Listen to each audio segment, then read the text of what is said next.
Assalaamu calaykum kusoo dhawaada kanaalka tarjumaad. Maanta waxaan idiin soo gudbinaynaa qiso aad u xiiso badan. Wiil arday jaamacadeed ah oo kusoo dhex barbaaray qoys hanti leh wuxuu wax ka soo bartay iskuulaadka ugu wanaagsan.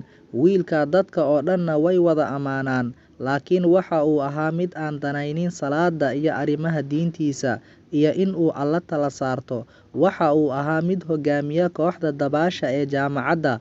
Wuxuu isku diyaarinayay in uu xulkiisa qaranka ku matalo tartanka Olombikada.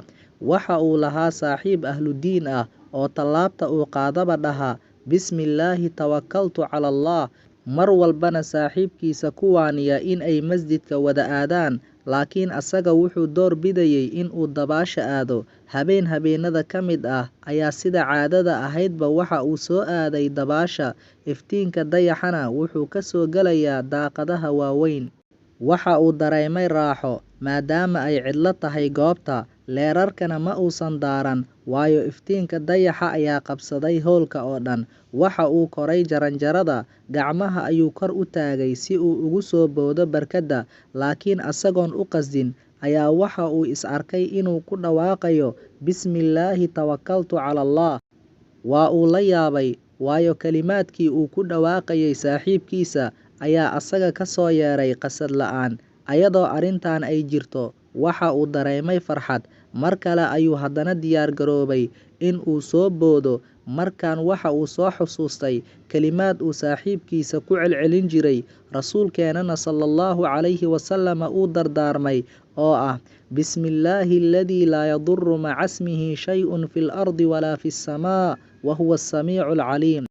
Kadib durba inta uusan boodin, waxaa soo galay ninkii mas'uulka ka ahaa goobta. Waxa uu daaray leerarka. Kadib wiilkii waxa uu fiiriyay hoos. Waxa uu arkay barkadda in ay faaruq tahay, wax biyo ahna aysan lahayn. Geeri ayuu qarka u saarnaa.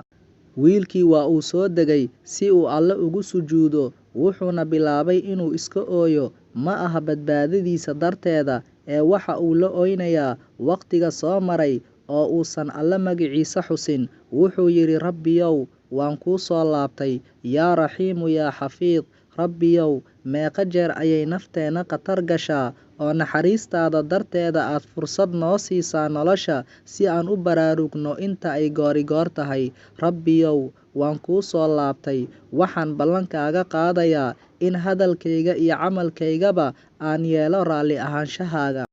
Habeenkaas wixii ka dambeeyay, wiilkii waxa uu bilaabay in uu ku dadaalo salaada oo uuna la saaxiibo dadka akhyaarta ah, Qur'aankana uu akhriyo. Waad ku mahadsan tahay daawashadaada. Fadlan haddii aad kanaalkan ku cusub tahay, subscribe saar, gambaleelkana riix si ay kuu soo gaaraan muuqaalada cusub ee aan soo gelino.